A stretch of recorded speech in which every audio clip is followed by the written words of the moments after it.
Pagkatapos ng mahabang panahon, madami ng tao sa mundo. Naging napakasama at napakarahas nila, kaya nagpasya ang Diyos na wasakin ang buong mundo sa pamamagitan ng matinding baha.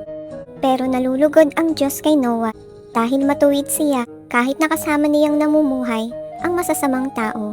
Inutusan niya si Noah na gumawa ng napakalaking bangka. Kahoy ang gagamitin sa paggawa ng barko na may 3 palapag, may bubong, maraming kwarto, at isang bintana. Sumunod si Noah sa utos ng Diyos. Siya, kasama ng 3 niyang anak, ay gumawa ng bangka gaya ng sinabi ng Diyos.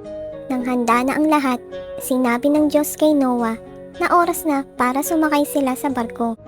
Nang nasa barko na silang lahat, ang Diyos na mismo ang nagsara ng pinto. Nagsimulang umulan ng umulan ng umulan. 40 na araw at gabi, umulan ng walang tigil.